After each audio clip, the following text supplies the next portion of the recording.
Number 11 پہ آیت number 61۔ اعوذ باللہ من الشیطان الرجیم، بسم اللہ الرحمن الرحیم۔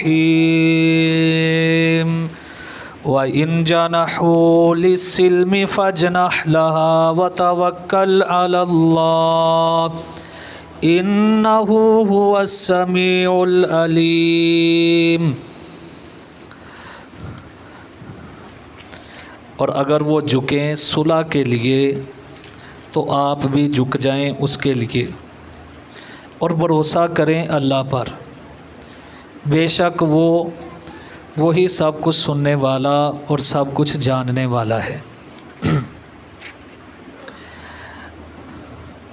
گزشتہ آیت میں اللہ رب العالمین نے ایمان والوں کو حکم دیا تھا کہ وہ اپنی قوت جو ہے اس کو بڑھانے کے لیے اقدامات کرتے رہیں۔ جب یہ آیت اتری تو رسول اللہ صلی اللہ علیہ وآلہ وسلم نے 3 دفعہ ارشاد فرمایا کہ قوت سے مراد تیر پھینکنا ہے۔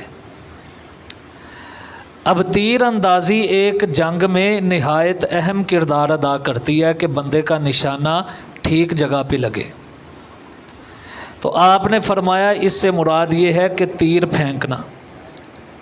اب جب بندہ دشمن کو اپنا ہدف بناتا ہے، اگر اس کا نشانہ ہی خطا پہ لگ جائے تو پھر کوئی تیر پھینکنے کا فائدہ نہیں ہوتا۔ تو مسلمانوں کو اپنی قوت جو ہے اس کو تیار رکھنا چاہیے۔ کیا مراد؟ کہ نشانے بازی اپنی ٹھیک رکھنی چاہیے۔ دوسرا کہ جس سے چیزیں دور تک پھینکی جاتی ہیں، جیسے منجنیق ہے، وہ دور پتھر پھینکنے کا کام کرتی ہے لیکن جنگ میں بھی وہ استعمال ہو سکتی ہے۔ رسول اللہ صلی اللہ علیہ وآلہ وسلم نے اس کا استعمال کیا ہے۔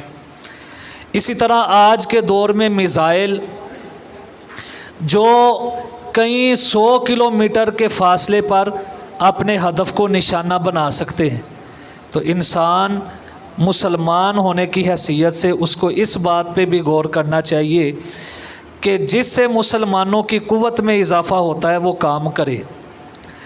اب دیکھیں، بیت اللہ کا طواف کرتے ہیں حج اور عمرے میں، تو پہلے 3 چکر جو ہیں وہ رمل، پہلوانی چال۔ یہ پہلوانی چال کا تصور کیسے آیا کہ مسلمان اپنا کندھا اس کو ننگا کر کے 3 چکر پہلے پہلوانی چال چلیں، کہ جو کافر ہیں وہ دیکھ کے عبرت حاصل کریں اور سبق حاصل کریں کہ مسلمان مرے ہوئے نہیں بلکہ ان میں جان ہے، یہ طاقتور ہے۔ تو اللہ رب العالمین مسلمانوں کو ہر وقت اپنی طاقت کے مظاہرے کا کہتا ہے کہ اس کا اظہار کیا کرو۔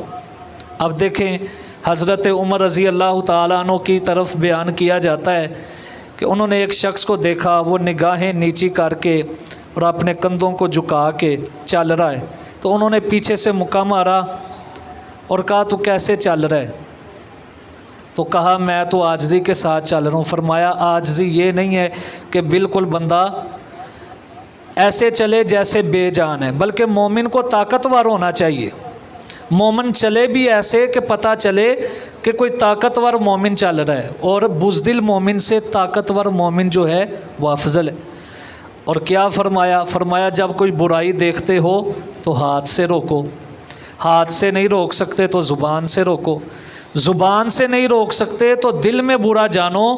یہ سب سے کمزور ترین ایمان کا طبقہ ہے کہ بندہ برائی کو دل میں برا جانے۔ جو ہاتھ سے روک سکتا ہے وہ سب سے افضل ہے، پھر جو زبان سے روک سکتا ہے وہ اس سے افضل ہے، لیکن جو دل میں برا جانتا ہے وہ کمزور ترین طبقے پر ہے۔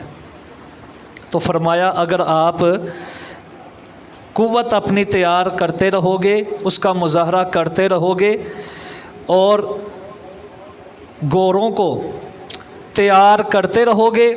گوروں کو تیار کرنے کا کیا مقصد ہے کہ چاہے مومن تیر اندازی میں جتنا مرضی باکمال ہو لیکن اس کو گھوڑے کی سواری بھی سیکھنی چاہیے۔ جنگ میں گھوڑے جو ہیں یہ خیر کا کام پیش کرتے ہیں۔ نبی پاک صلی اللہ علیہ وسلم نے فرمایا کہ گھوڑوں کی پیشانیوں میں اللہ نے خیر رکھ دی ہے۔ تو چاہے آج جتنا مرضی جدید دور ہے لیکن گھوڑوں کی ضرورت پڑ سکتی ہے پہاڑوں کے اوپر، اور پھر جناب چٹیل میدانوں کے اندر گھوڑے جو ہیں وہ انسان کی بڑی مدد کرتے ہیں۔ جہاں پہ بڑے بڑے ٹینک نہیں جا سکتے وہاں پہ گھوڑے جا سکتے ہیں۔ تو فرمایا گھوڑوں کے ذریعے اپنے دشمن کو ڈراؤ۔ آگے فرمایا جب تم یہ کام کرو گے، دشمن کو ڈراؤ گے، تو وہ لڑائی کے لیے جلدی قائل نہیں ہوں گے، بلکہ پھر وہ کوشش کریں گے کہ مسلمان ہمارے ساتھ صلح کریں۔ اور فرمایا جب وہ صلح کی پیشگی اطلاع کر دیں اور صلح پہ رضامندی ظاہر کر دیں، پھر آپ کو یہ نہیں چاہیے کہ آپ کہیں نہیں ہم نے لڑنا ہی ہے۔ فرمایا آپ بھی صلح کے لیے جھک جائیں، کیونکہ اسلام جو ہے وہ لڑائی اور خون خرابے کی اجازت نہیں دیتا۔ اسلام کا نقطہ نظر ہی یہ ہے، پیغام ہی یہ ہے کہ امن پھیلے، امن کے ذریعے معاشرے میں سکون ہو۔ اسلام کبھی بھی نہیں چاہتا کہ تلوار اور ہتھیاروں کے ذریعے خون خرابہ ہو۔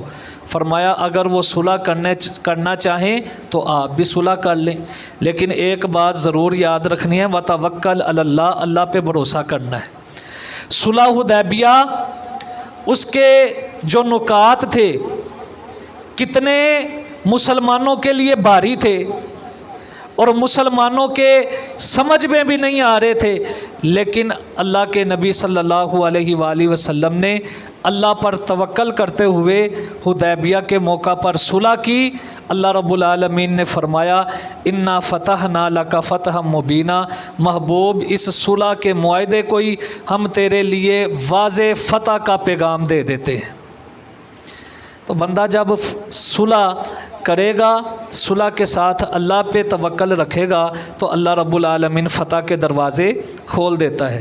انہو بے شک وہ ہوا وہی السمیع العلیم، سب کچھ سننے والا اور سب کچھ جاننے والا ہے۔ وَإِن جَنَحُوا، اور اگر وہ جھکیں لِلسَّلْمِ صلح کے لیے، فَجْنَحْ پس تو بھی جھک جا، لہا اس کے لیے، کس کے لیے؟ صلح کے لیے۔ وَتَوَکَّلْ عَلَى اللَّهِ، اور بھروسہ کر اللہ پر، انہو بے شک اس کی شان یہ ہے، کس کی؟ اللہ کی، ہوا وہی السمیع سب کچھ سننے والا، العلیم سب کچھ جاننے والا ہے۔ وَإِن، اور اگر جَنَحُوا وہ جھک جائیں، لِلسَّلْمِ صلح کے لیے، فَجْنَحْ پھر جھک جا، تو بھی، لہا اس کے لیے، وتوکل اور بھروسہ کر، علی اللہ اللہ پر، انہو بے شک وہ، ہوا وہی السمیع سب کچھ سننے والا، العلیم سب کچھ جاننے والا ہے۔ صدق اللہ۔